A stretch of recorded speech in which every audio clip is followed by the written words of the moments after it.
We're going to talk about immune function, the immune system a little bit. Please ask questions because the immune system can be a little bit confusing at times because it hasn't been, in Western medicine, it hasn't been much known about it for very long. All right, so in Eastern medicine, we've been studying the immune system. It's one of the first systems that we study.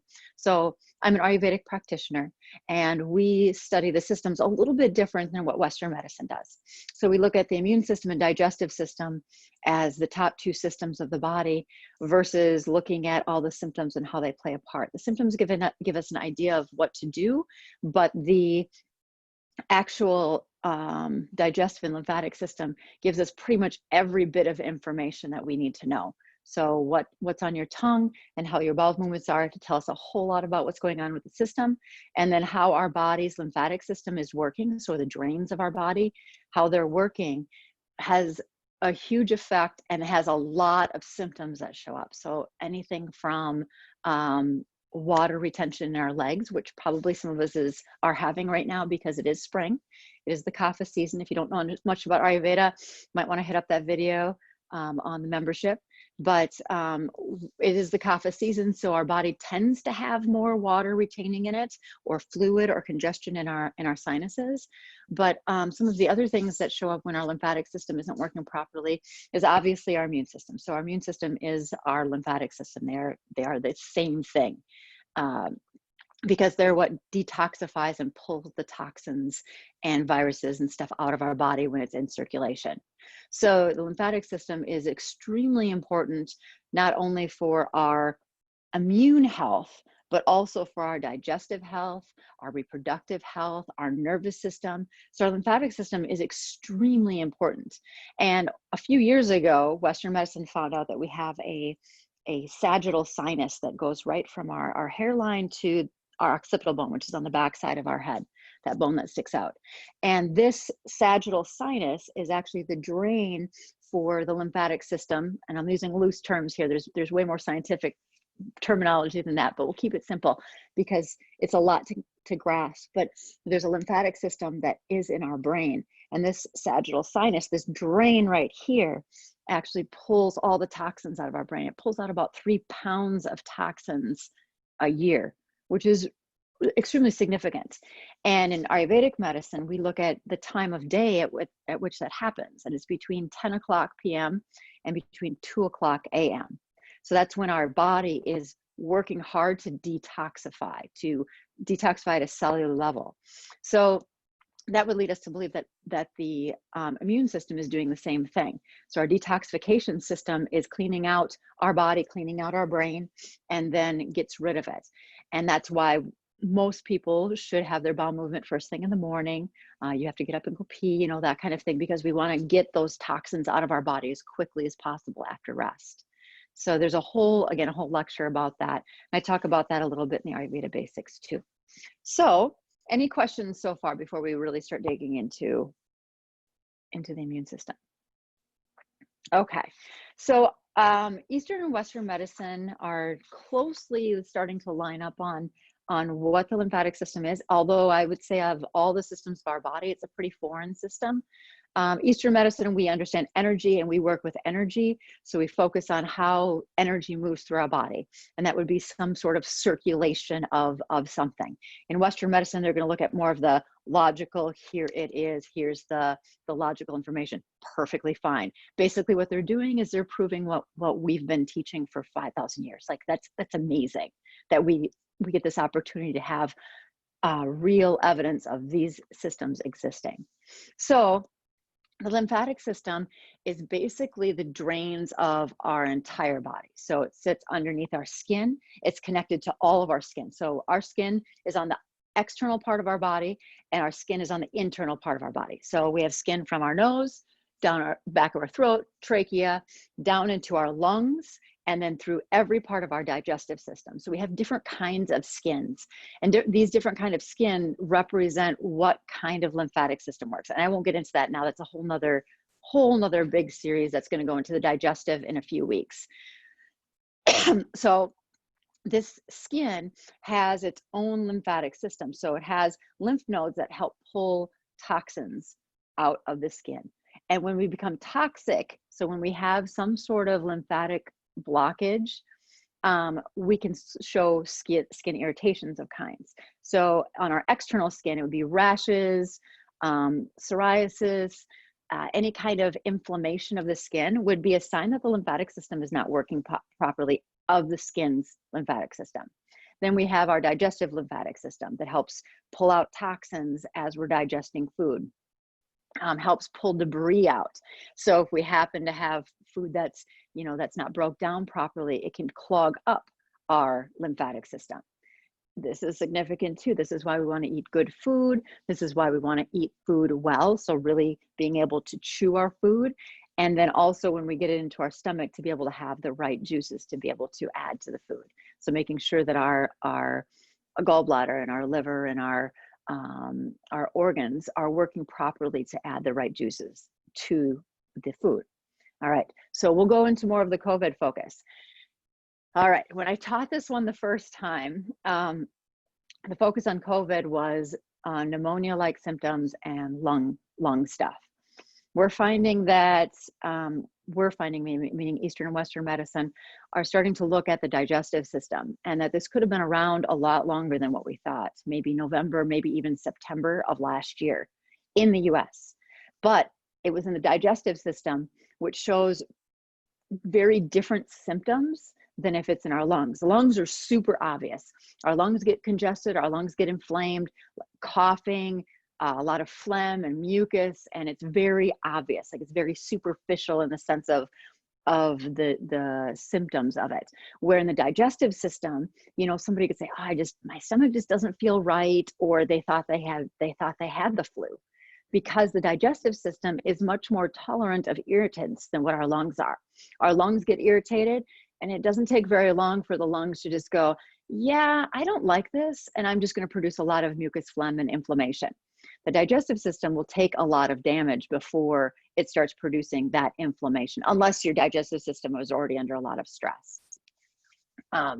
So we will go to the lung, and we'll do the lung part of COVID, because that's what I'm going to focus on as far as the practices that go along with it. Our body's immune system is kind of a delicate operating system. So what it does first is it IDs the issue. So if a virus enters our body, bacteria enters our body, mold enters our body, it IDs the material, and then it sends signals for help. Okay, so when this happens, it's definitely a good thing. But sometimes the immune system can overreact. And that's what's happening in some of these illnesses, is that the body's immune system is overreacting. And it's because the virus is starting to mutate in a sense, okay? So I'm going to start from breathing it in. So imagine that you breathe in the virus, okay? So you breathe it in through your nose. Our first line of defense is our nose. So our nose has a lining of skin that has mucus on top of it. And that mucus is really important because it's sticky. And the idea is that the bacteria, the virus, the mold, the pollen right now sticks inside of our nose and stays up in here, because it's much easier to control up here than when it starts to get into our lungs or further into our tissues. So our first line of defense is the mucus within our sinuses. All right, that mucus goes all the way back into our throat, tonsils, if you still have them, and then into our lungs, it's actually called phlegm. So it's a much thicker, denser version of that mucus. So that mucus in our nose is the first line of defense. The second line of defense is what's called nitric oxide. So nitric oxide is a gas that our body produces in our sinuses to be able to gas the bugs. So basically it creates like a gas chamber for pre-immune function. So to help our immune system out, we have some defense before it gets there. So if we breathe in the virus or bacteria or bug or anything, it has that opportunity to get gassed basically in our sinuses. This is why breathing through our nose is so important, along with a lot of other stuff that nitric oxide is really good for. But we produce this gas in here. So we want our first line of defense against the illness to fight that off before our immune system even has to recognize that as an illness. Then it starts to go down into our throat. This is if we breathe through our nose. So then it goes back back by our tonsils, can get stuck on our tonsils, and then can get stuck in our throat. That's why one of the first symptoms that was seen was usually sore throat, sinus congestion, loss of smell, loss of taste. Those were kind of the first things that came up. And so in our throat, we also have a mucus lining on the skin. And this is where we can actually, again, keep it from getting down into our lungs. If it gets into our lungs, it's a whole very sensitive process in our lungs. But so we get here. This is why I'm recommending a lot of my clients that if you go out and about, wearing a mask, not wearing a mask, kind of your choice, because there's some wavering back and forth. It's a first line of defense. If you feel comfortable doing it, please do. Please, please, please do. All right. I'm not saying you shouldn't. I'm not saying that it's necessarily the best thing. The best thing you can do is breathe in and out through your nose. If you're breathing in through your nose, you're producing nitric oxide to be able to gas the bugs. If you're breathing out through your nose, you're creating nitric oxide to gas the bugs that are coming out. So you're doing a lot of preventative for both yourself and for others by breathing through your nose. You do not do that when you breathe through your mouth. So coughing, sneezing, projecting it out is obviously going to be straight out of wherever the source of the COVID is that you're holding it in your lungs or throat. Okay. So we get to our throat, we want to make sure that if we go out in public, that if you decide to wear the masks, please do. I mean, it is your choice. Although if you're going into stores, it's nice to be able to just kind of be respectful of other people. But realize that the mask isn't as good a defense as what your sinuses are. Okay. So if you have a mask on, still breathe in and out through your nose. Otherwise, you're kind of defeating the purpose, because you're bypassing one of the major defense mechanisms that you have, and that's your nose. Okay. So if you wear a mask, breathe in and out through your nose, that is a pretty good insurance policy there. All right. Again, there's no way to completely prevent this. The matter of fact, we probably are all going to get it at some point in time. But again, if we can get fewer bugs in so our body can build up an immune to it, that's better off than getting a full dose of a sneeze. Okay. All right. So you breathe it in, gets lodged in here. We want to make sure that when we come home from being out in public, it doesn't mean going out for a walk. I wouldn't say that that's as serious, although there is some research showing that the virus attaches to dust now. So yeah, it is again, whatever you feel comfortable with. But I would say if you're out in public or talking to people, especially people that aren't your own family, I would definitely consider coming home, gargling turmeric, salt turmeric water. So you take about 1/8 of a teaspoon of turmeric and salt, and add it to like a shot glass of hot water. And then let it sit on the counter. When you come back home, then you gargle it. And you sing Mary Had a Little Lamb, the first 2 verses, and really let your throat open up. If you swallow a little bit of it, no big deal. The idea isn't to swallow the whole thing. So you can have a little bit go down your throat. It's not going to hurt you. Turmeric is a great anti-inflammatory, antifungal, antibacterial. I can speak this way because I practice in Eastern medicine, and we strongly believe in turmeric as a very strong, beneficial herb with no side effects that we know of right now. Okay. And then salt is known for helping people's voice quality anyway. And then again, for helping bacteria, fungus, anything that grows, hoarseness of your throat, and also building proper mucus function, because salt creates kind of a mucus in our body in a way. It's not quite as subtle and obvious as that. It's a little bit different terminology in our world, but it helps to create the proper mucus. We'll just say that, okay? And then you want to spit it out. So gargle, sing Mary Had a Little Lamb, and then spit it out. Spit in the sink. Make sure you wash it out, because turmeric is stains very, very easily. And then the next spot that it would go is down into our lungs. So we have our upper and we have our lower, and then in Ayurvedic medicine and yoga, we look at all the different lobes of our lungs. So you've got different quadrants, you've got different areas you can breathe into and access. We'll keep it simple. We have our upper lungs, we have our lower lungs, and we have the back side of our lungs. All right, we'll keep it to those 3 because that's what Western's going to focus on a little bit more anyway. Most people breathe into their upper lungs. They breathe through their mouth and they breathe into the top part of their chest. This is why we are kind of wired the way we are, because we're breathing into our anxious part of our lungs versus breathing into our stable part of our lungs, which is down by our diaphragm, which is another very weak muscle in our body. And then the back side of our lungs tend to not be used at all. So most of us don't even know how to breathe into the back of our lungs. So when we exercise, we're panting through our mouth. When we're nervous, when we're focusing, we might even be holding our breath, or we might be breathing in and out through our mouth. Another thing is, if you go out in public, breathe in through your nose and breathe out through your mouth. It'll help protect you when you're talking. Otherwise, you know, in and out through your nose, but you can't really talk all the time. You can't talk through your nose. That'd be interesting to see. So we get, if it travels down into our lungs, it's going to hit our upper respiratory system first. And that's a good thing, because it's high, and more than likely our upper respiratory system, upper part of our respiratory system is strong. All right. Then it can settle down deeper or into the back.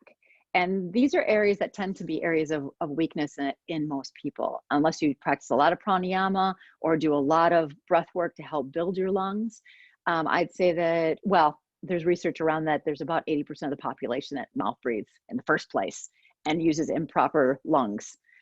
It's an area we don't think about, because unless we get sick, we really don't recognize our lungs all that much, because we're like, oh, it's automatic.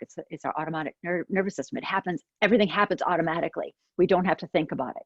That's why breathing techniques are really important, because it teaches us to automatically breathe into other quadrants of our body, but it takes time. I developed my breathing program probably about a month ago now, maybe, yeah, just about a month ago. And I've been doing it pretty consistently for that amount of time. And now I'm just noticing a huge difference in my lung capacity, to the point where like my muscles are different around my rib cage, really different. And so that's significant, because I'm like, okay, I know that I'm really using this part of my lungs versus using this part. And I'm a person who has struggled with panic attacks and anxiety attacks to the point where I've blacked out. So I know what anxiety feels like and what panic feels like. And again, breathing down into our lungs here is going to help for that, along with breathing in the nitric oxide. That is also like a nervous system calmer, vasodilator. It helps for our heart function. It's pretty amazing information that has come out about nitric oxide. And it's not an Eastern thing. We just thought there was something going on here. Western medicine proved it with 3 Americans who found out in 1998 that this gas existed. And so when it surfaces in Western medicine, we don't know for sure, because a lot of these things kind of, these papers get written, these people get recognized, and it kind of falls to the wayside and doesn't reintroduce itself for 15 to 20 years.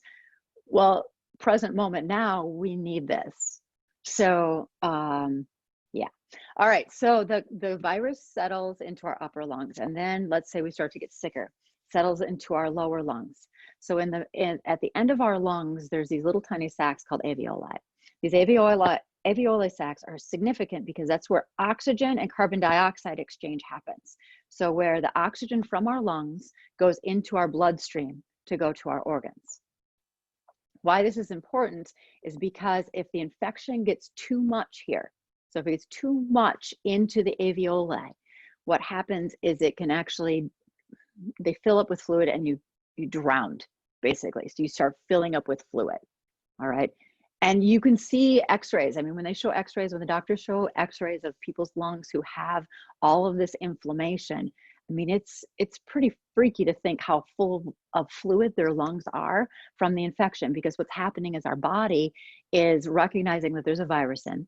A virus is a living thing in the sense that it's a parasite. So what happens is it goes into our body, into our lungs specifically, and it attaches to our own DNA and then replicates its DNA.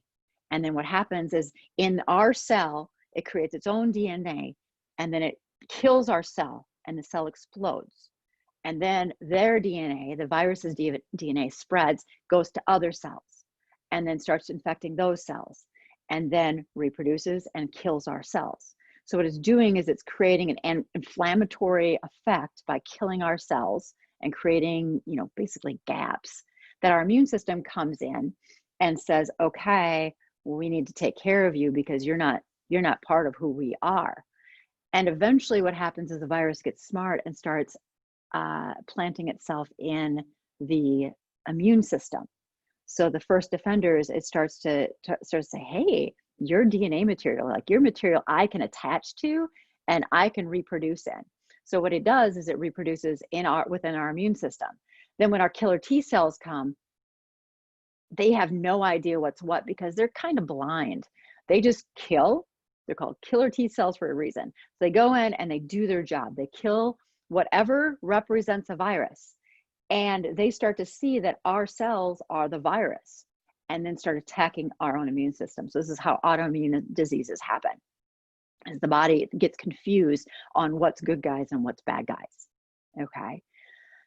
All right, so now going back to the alveoli. So the alveoli are where our oxygen and carbon dioxide exchange happens. So the oxygen goes from our lungs, goes into our body, into our lungs, into the alveoli, through the alveoli, into the bloodstream, and then circulates into the bloodstream. All right, our bloodstream can hold 90%, 96% oxygen. This is a good thing. But what happens is our body's threshold of CO2 is at a certain level. So carbon dioxide stays at a certain level until it's forced out of its comfort zone. So it needs to be forced versus oxygen won't inject itself. It has to be a force of CO2 and then oxygen goes in, which I thought was absolutely fascinating. It took me forever to try to figure out how to explain that because it's not explained all that well in a lot of the medical journals I was reading. So I'm like, okay, I need to find another way to explain this. So what happens is oxygen in circulation, and then we have to get our CO2 levels up. Well, the only way we can get our CO2 levels up efficiently is breathing through our nose and actually creating resistance. So when we breathe through our nose, we can only pull in so much air. We can pull in a lot more air through our mouth, but we don't need any more oxygen. We need to actually create a little bit of oxygen deprivation. When we create that deprivation, it raises our CO2 levels, which pushes the carbon dioxide out into our bloodstream. So our hemoglobin is floating around in our bloodstream, holding oxygen cells. Hemoglobin's job is to help with that exchange to happen, okay? So when the carbon dioxide levels rise, the CO2 gets released, the oxygen gets released out of the hemoglobin to go into the organs, tissues, whatever that may be. Then the CO2 gets released via the bloodstream to the alveoli, through the lungs, and out, okay? Super cool. I'm saying all this stuff because this is a reason why people are dying from various other reasons. So if they're not flooding, then other things that can happen is they can get toxic. Basically, their body gets toxic, and it's because what happens at the alveoli is the exchange of CO2, carbon dioxide, and oxygen isn't happening because A, they're flooded, or B, their body is deprived of oxygen or toxic in carbon dioxide. And this is where the organs start to fail. So you hear people dying of a heart attack or liver failure or kidney failure. And this is why, is because this exchange of CO2 and oxygen isn't happening. So the reason why I teach my breathing techniques and some of the stuff that I have learned from my teachers and doing research in Western medicine, along with a lot of my teachers doing research in Western medicine, is because the building your lung capacity. So there's one breathing technique we'll do that will build your lung capacity, your ability to be able to take in more oxygen and help that exchange of CO2 and oxygen. There's another technique we'll do that helps build the strength of our diaphragm. Most of us have a very, very weak diaphragm. I've been practicing pranayama for 24 years. I have never practiced as much as I'm doing now. I do it every day, and I'm doing it for anywhere from 10 minutes to a half an hour a day. And Oh, it's a huge difference. And one of the ways you can check to see if your diaphragm is kind of stuck or lazy is if you take your fingers and you stick them underneath your rib cage. And if it's sore underneath there, and you should be able to stick about, for sure, the first finger, if not to the second, or first knuckle, if not to the second knuckle, in. If you can't and it's painful or really sensitive, it means that your digestive system could be adhered to your diaphragm. And this happens in people that have GERD. So GERD is an upward movement of, we call it upward movement of vata. So when you have like acid reflux type stuff, movement up of gastric juices. And this is because the stomach is either glued to the diaphragm or starting to go to a hernia, so herniating through the diaphragm, which is another whole different issue because the diaphragm has become so weak. Our diaphragm is like any other muscle of our body. If we don't work it, it gets lazy. It gets flabby like chicken arms, okay? So we want to make sure that we're working our diaphragm because we can't live long without breath. And I'm not too excited about being on a ventilator either. You know, sticking something, ugh, that just sounds absolutely horrible. So building lung strength, not just size, but also building diaphragm strength so that you can cough. Because if you can cough out that phlegm, you're just reducing your chances of filling up basically with water. The last exercise we'll do is for the backside of our lungs. The backside of our lungs, and it was amazing the first time I started talking about this, a couple days later, some Western research came out, new Western research came out, and some doctors had said that they had started taking their clients, or they started recommending that the nurses take the clients and turn them on kind of their stomach. So it's more of kind of a side stomach thing where they have a pillow underneath and their side stomach, because a lot of the patients that were getting pretty ill, we're talking ventilator, pneumonia ventilator time, they're laying on their back and the illness is going from the strong part of their lungs to the back part of their lungs that are extremely weak.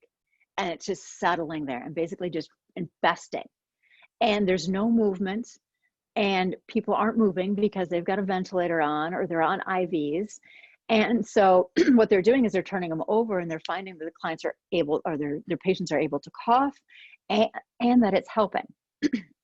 So I was thinking about it. I'm like, huh, this is interesting. And then sure enough, a doctor came out with some breathing techniques and I'm like, oh great, you know, what are they going to say? And it happened to be that he's like, we need to start working on how we cough and getting more efficient coughing. And because they do exercises with COVID clients on coughing. And I'm just like, that's fascinating. And then he's like, and we have to work on breathing in the back of our lungs. I'm like, oh my gosh, I was just talking about that. So it's super cool to know that we're kind of on the same page. But what I'm doing is you know, there's no preventative, there's no cure, there's no vaccine. But what you can do is prepare yourself the best you can. All right. So if you're eating healthier, if you're getting out and exercising, I mean, the weather couldn't be any nicer right now. Like it is perfect. You know, light breeze, sunny, perfect weather.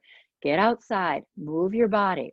That's all going to help your lymphatic system. Your lymphatic system does not have a natural pump like your heart. Your heart circulates blood throughout your body, pump, pump, pump. Our lymphatic system, we have to move in order to move our lymph. So walking is great, running, jogging is great. Yoga is probably the best exercise you can possibly do because if you're working with a good yoga instructor, they'll focus a lot on compression and release, compression and release. And since a lot of our lymph nodes sit at joint areas, then we want to continue that compression and release to be able to pump our lymphatic system. So all of my yoga classes, we're doing compression and release. We're doing specific movements and we do tapping in class too. So we have a very specific on immune function, and we do pranayama in the beginning of class too. So, so walking's very good. Yoga, meditation's really good because it's going to help your stress level, and it also helps for immune function because again, if your stress level is high, the first thing that stress pulls away from is your immune system, your reproductive system, and your digestive system.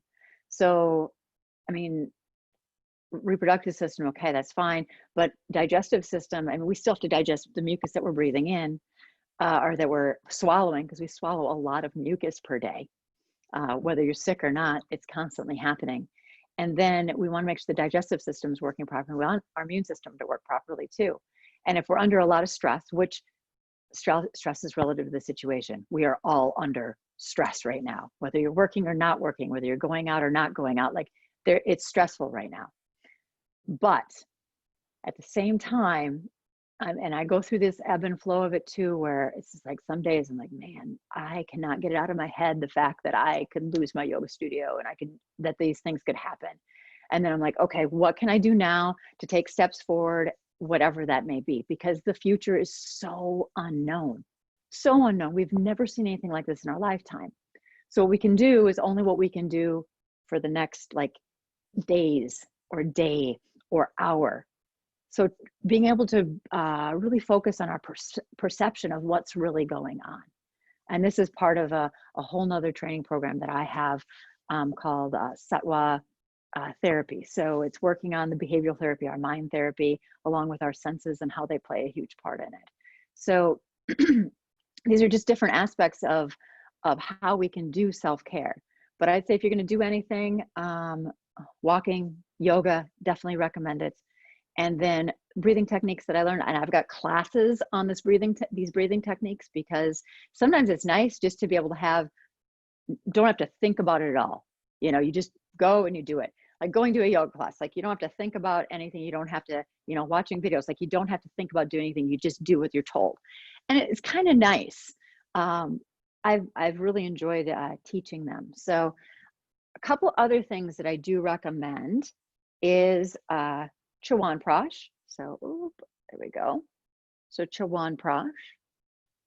And you don't necessarily have to get this brand. In fact, I don't think you can get it right now, but there are other companies. And I hope to have some soon. I found another company who is making Chyawanprash, and they're making it super clean and stuff. Chyawanprash tastes like, do I have this one open? Yeah. So it looks like tar.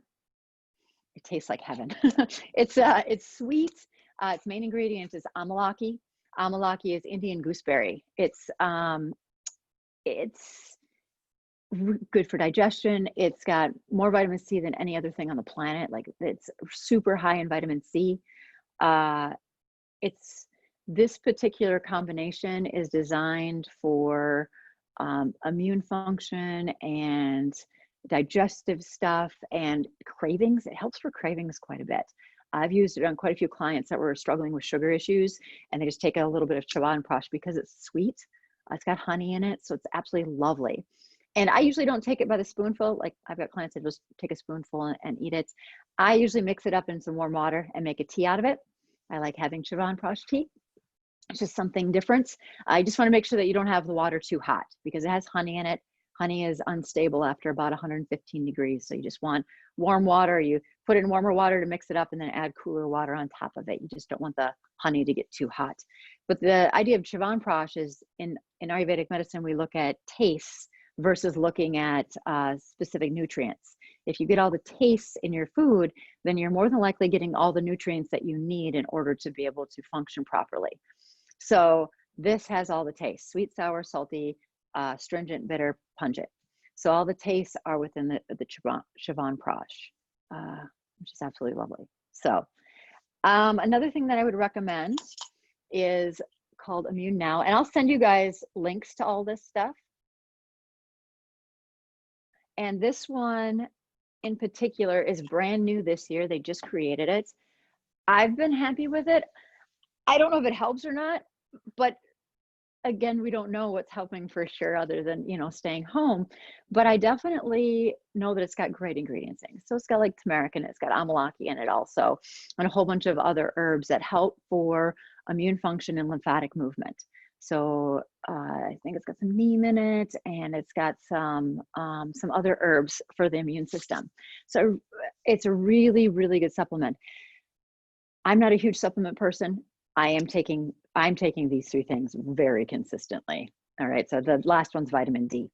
So vitamin D3. So that's something I recommend. Make sure that you're getting a high quality vitamin D. I will, again, send links for this. The Banyan does have a Chyawanprash. I think they have some on hand now. I think it was on the other day, and I think that I saw that they had Chyawanprash again. But vitamin D is the sunshine vitamin. Right now, I'd still say take it. It can't hurt. If we lived close to the equator and we were getting, ample sun every day, then maybe not as much. But in the northern climates, we definitely need it. It's good for mood and it's good for the immune system. And again, the immune system, even if it's super strong, you could still get sick. All right. But the idea is to have the optimal system so that if the bug enters your body, that your body creates the antibodies to be able to fight it off the next time.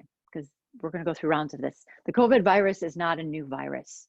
All right. COVID-19 is. All right. But this is not a new thing. Coronaviruses have been around forever, and they can range from common cold type all the way to what we're going through right now, pandemic. So it's not like this is a new thing. This one is a little interesting. So those are the things I recommend. Vitamin D should be taken in the morning because it's the sunshine. It'll help for mood. It'll help for your day. I wouldn't take it at night. I would just take it first thing in the morning. Even an empty stomach, it's an oil. So oils tend to be unstable and most of the time rancid. All right. The trick is that you take it with vitamin C. All right. So I take my vitamin D and then I take this because it's got Amalaki in it, the Immune Now, and that takes care of my vitamin C. I also do lemon water in the morning. So I've got vitamin C covered. Vitamin C actually helps to revive vitamin D. So if the vitamin D went rancid or slightly sour or a little off, vitamin C helps us to be able to process vitamin D and then also helps it to revive it. So those should be taken together. You do not have to take a vitamin C supplement. Vitamin C is really easy to get a hold of. It's in almost every fruit and vegetable, and most of them have plenty of it in it. And if you're taking these supplements, that's more than enough vitamin C that you'll need. You'll know if you're taking too much because too much vitamin C gives you diarrhea. It really does. So those are the supplements that I recommend. If you have any questions around those.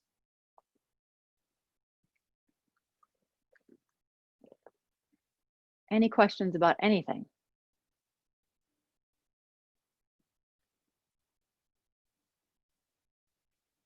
All right.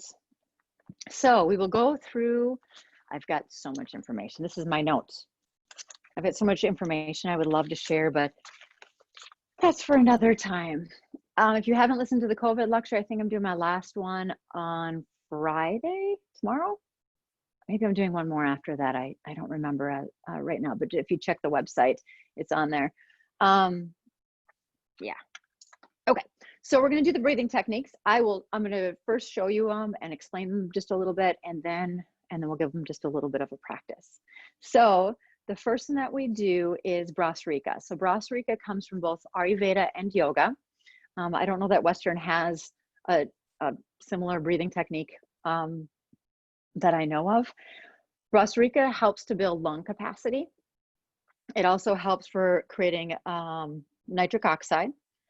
It helps for pulling in more oxygen, but also helps raise CO2 levels because we'll do Kumbhaka, which are breath retentions. So in yoga, they do it a little bit different than Ayurveda. Even though Ayurveda and yoga are sister sciences, they don't always do the same practices, even though they have the same names. In Ayurveda, if we do a breathing technique, if it does not have a hold, it is not a breathing technique. In yoga, breathing technique is anytime we're breathing. So there's just labels on different kinds of and versions of it. So Brasrika is a pumping, so a bellows breath. So it'll look like this, and I'll hold my hands on my rib cage so you can see me breathe. So it's a forced inhale and a forced exhale. If you're new to doing pranayama techniques, you'll probably get lightheaded. Perfectly normal, all right? You're gonna take a whole lot of oxygen very, very quickly. So you might feel that it's a little bit intense. If you start to get a frontal lobe headache, like a sinus headache, it means you're breathing in through your chest. So you're doing this, which is completely different. So you want to make sure that you're keeping your breath in your rib cage. So nipple line, to belly button. You see the difference? Completely different, and it'll feel very different because this will make you feel a little angsty. This will help calm you down, although it could make you a little lightheaded. It was funny when I started practicing pranayama techniques, I was telling my teacher trainers, I'm like, okay, let's do this breathing technique. And they're all like, whoo, they're like, we know why you do this now. I'm like, yeah, that kind of wears off after you practice a little bit. But we're building that lung capacity. We're building it all the way around and taking our breath deeper into our lungs. This is good training to help us to cough. And it's also good training for taking in breath and creating, again, good CO2, carbon dioxide, and oxygen exchange, okay? The second technique we're going to work on is on our diaphragm. So we're retraining our diaphragm. This one, you'll probably feel a pull right here, and it won't be like a throat pull. It'll be just like this weird sensation kind of right here, and then you'll feel it here, and you want to feel it at your diaphragm. What we do is we cut off half of the nasal passage. And if this doesn't feel comfortable, do a little bit less, all right? So you're gonna cut off half of your nasal passage and then breathe in. And you should breathe in hard enough that you feel this pulling right here. That's your diaphragm pulling.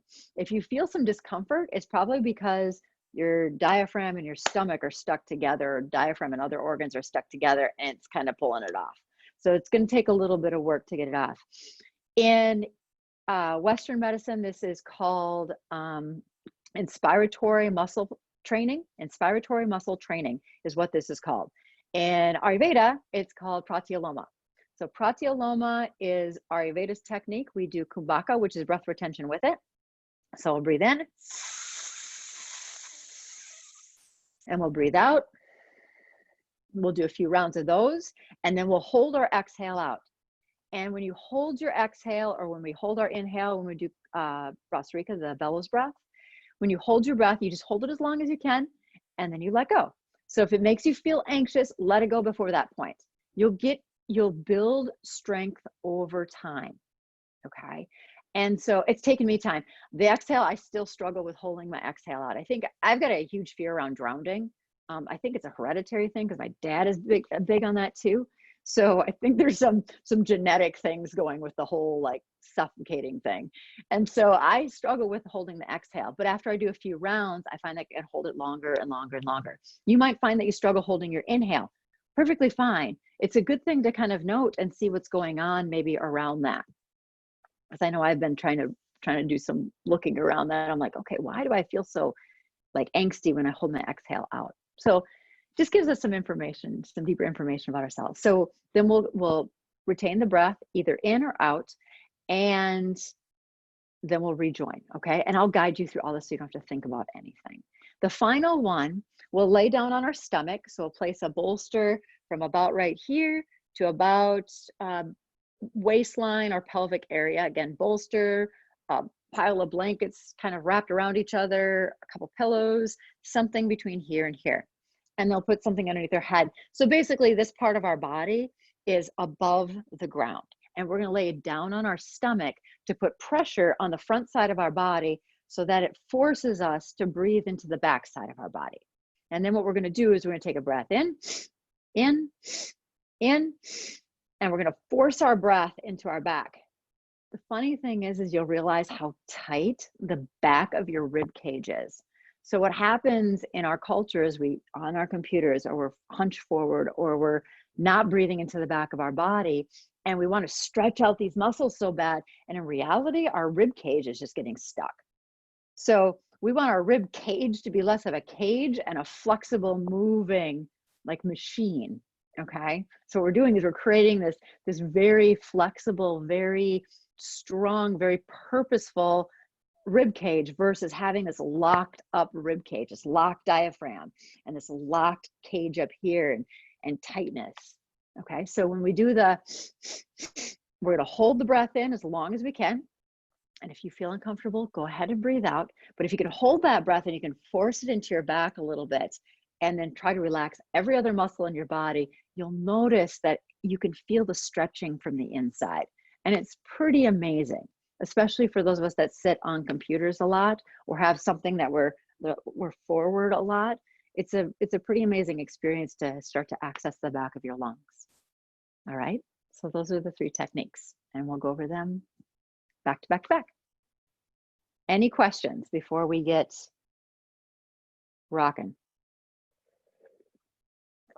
All right, if you ate before this, if it's just a little snack, you'll be fine. But you want to make sure that you're not eating a bunch of food before this, because it is, I mean, we're working the diaphragm, which is it's gonna mess with your stomach a little bit. So if you did eat right before, just be gentle with it and just go through the motions to get an idea of what it feels like. But if you did not eat yet, you should be pretty empty right now. Rock it, like push it a little bit to the little bit uncomfortable. But again, if it makes you feel anxious or makes you feel really awkward or dizzy, just back off a little bit. But a little lightheadedness during Brasarika is normal. All right, and it probably will happen the first couple times and then it'll kind of go away. All right. Find a comfortable seated position. You can be in a chair. I'm sitting on the floor. I always sit on the floor. So just want to make sure that your spine is long. I gotta get another drink. All right, I'll demo it first and then we'll go through it again. So I'm going to use my timer on my phone because it's just easier to time this one. I usually recommend like 30 seconds to 30 seconds. So I'll tell you exactly what to do and you can go ahead and enjoy the exercise. You can take your hands to your rib cage if you like. If you're practicing at home, you can even take a belt or a scarf or strap or something around your rib cage to be able to feel the breath there. Otherwise, I just take my hands there. It creates good awareness because, you know, your hands are a part of you too. All right, so we're gonna go ahead.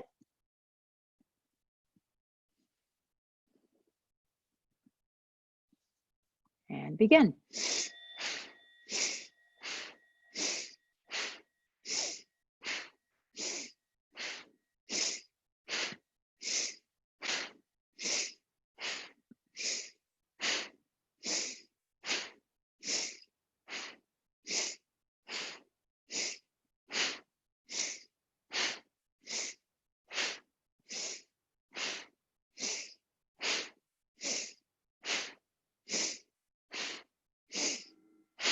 Breathe in and hold your breath in.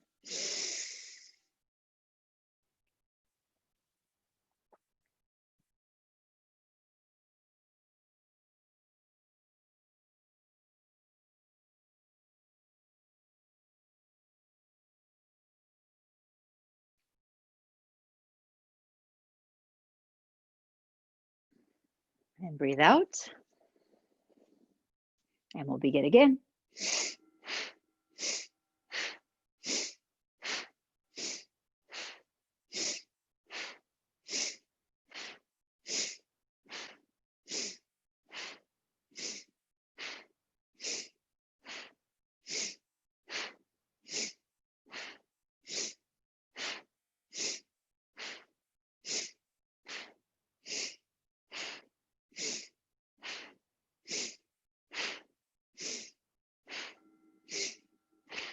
Breathe out and hold your exhale out.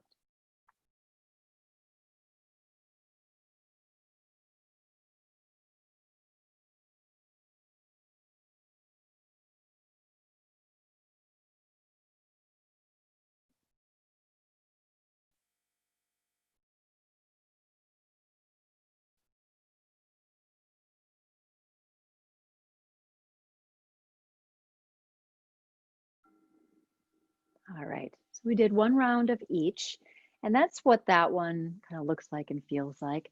We do more when we do the class because the class is actually a half an hour long. We do a little meditation in the beginning, and then we go into the breathing techniques, and then we do the loving kindness meditation at the end. So the next one that we'll do is Pratyaloma. We'll do about 5, and then we'll hold our exhale out. And then we do a bonus. We do another round of 5, but on our exhale, we hum. So humming, there's been Western research around humming. It's called Brahmari breath. We call it in Eastern practice. Brahmari breath is a bee breath. In traditional practice, we cover our our mouth, so we cover the corners of our nose, we pinch our nose shut, cover our eyes, and then cover our ears. So we close our senses off. And what this does, it creates a vibration in the skull. Eastern medicine, we use it as medicine for eyes and hearing issues, but it's also good for building nitric oxide. The significance is it does it by 15 times the amount. So if you want a real heavy dose of nitric oxide, hum on your exhale. So we're going to do a round of that. So we'll do a plain round of Pratyaloma, and then we'll do a round with the humming. So Brahmari breath comes from both Ayurveda and yoga. In Ayurveda, again, we practice it just a little bit different, but today we'll just do this. So I will inhale, exhale, inhale, exhale. If you want to do it this way, you can, but I'll just make it very obvious what I'm doing. You can hear me on the when we do the humming. I don't care. So go ahead and hum along, and then yeah, we'll go ahead and do it. So go ahead and cover.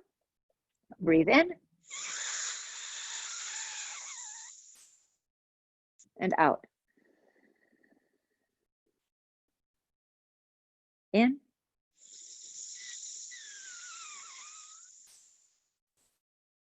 and out. In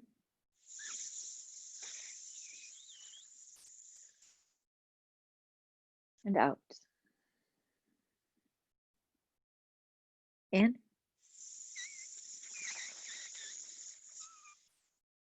and out. In.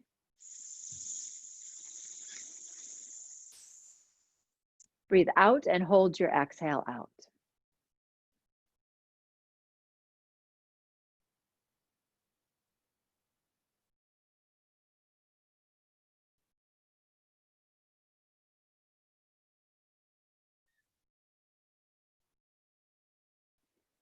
Breathe in when you need to breathe in. So this next one, we'll do the humming on the exhale. All right, breathe in.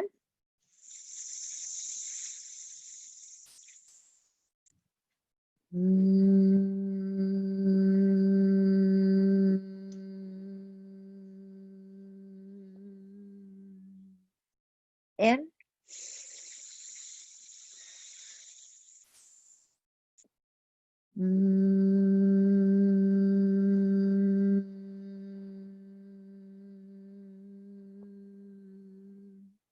In.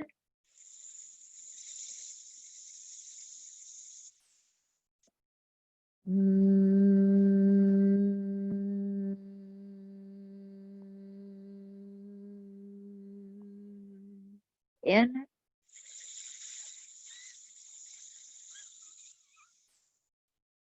And breathe out and hold your exhale out.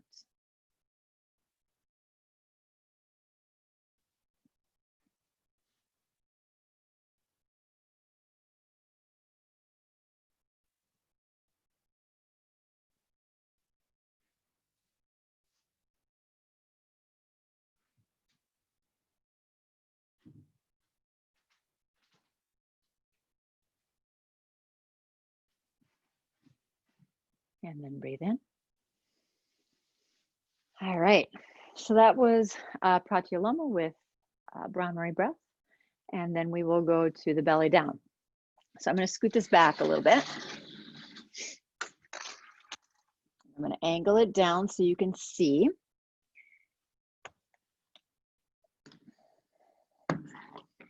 Move stuff out of the way, and you're going to take, again, some sort of pillow and then some sort of bolster. So however you can make a bolster. I took my meditation cushion around my meditation bench. That's what I'm using. And then you want to lay down on your belly. Oh, I better angle this a little bit different. Okay, so lay down on your belly and then bolster underneath. And you want to make sure that you have some space. So collarbones are clear, throat, face, nose, and then forehead is on the pillow, or you can take your hands and place them underneath too. Arms can be up, arms can be down, whatever feels best. And this is the one we're going to breathe in, breathe in, breathe in, and hold your inhale in. Okay, I will guide you through it. All right, breathe in. In. In. Hold your inhale in.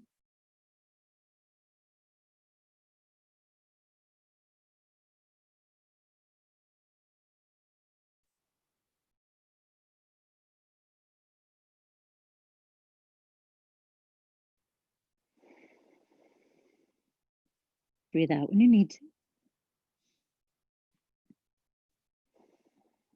Take a couple breaths. So this next one, you're going to breathe in, breathe in, breathe in, and then you're going to hold your breath, but I'm going to guide you. So I'm going to start talking again, but you hold your breath as long as you can. Because what happens is we tend to clench muscles. We'll clench our belly, or we'll push down into our pelvis, or push our knees into the ground, or push our head into the bolster. So I'll guide you through it. All right, take a deep breath in. In, hold your breath in, relax your knees, relax your hips, relax your belly, press your breath back into your spine and kidneys, relax your jaw, your forehead, your shoulders. When you need to breathe out, breathe out. And take a couple natural breaths.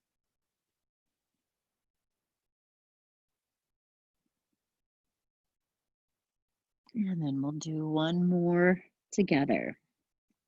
Breathe in, and hold.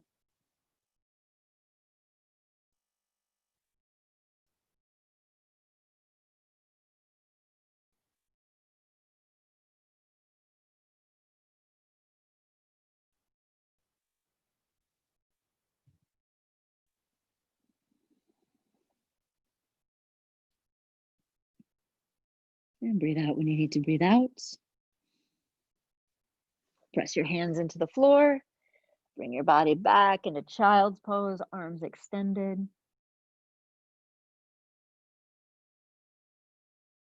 And then bring your body up.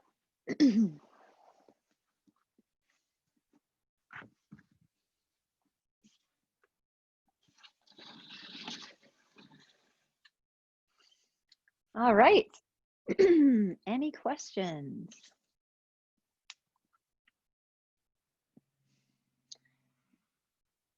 So I have classes for just those pranayama techniques. So like I said, we open up with about a 5-minute meditation.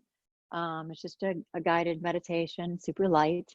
And then we go into the 3 breathing techniques. We take a little break between each so we can recalibrate and notice our breath and notice the exchange difference. And then at the end, we do the loving kind meditation, the metta meditation, which is may everybody be happy and full of life and all that beauty. So we're going to do, I do that class on Monday mornings and Wednesday mornings at 8 o'clock, so 8 to 8:30. Monday nights at 6 o'clock, 6 to 6:30, and then Saturday mornings at 10:30. So if you're interested, I would love to have you. Here's the rest of my information. So whenShiftHappens.org is my website. I have a free membership on there, so sign up for the membership because this lecture will be on there also. I think I got a good recording today, so I'm excited about that. And then my Facebook page is When Shift Happens. I check it out. I'm working on posting more. It's taking time because I've been doing a lot of recording, a lot of studying, so I'm taking advantage of that. Social media can get a little congested, but there's information on that. I'm on Instagram as Just Cami. You can follow me on there, friend me on there. You can friend me on Facebook as Cami Slegers, so you can go ahead and friend me. I'd love to get to know you better. So Cami Slegers is my name. And then at gmail.com is my email address. You'll get an email from me today, and I'll send you the information about the herbs that I recommend and the stuff that I recommended. And then I would sign up for this. This is a Well Nourished Woman Facebook page. It's a private page, and I post extra stuff on there. and a bunch of free stuff every once in a while when I get things that I can post and share. All right. So I hope that you have an absolutely fabulous day, and I'll see you soon.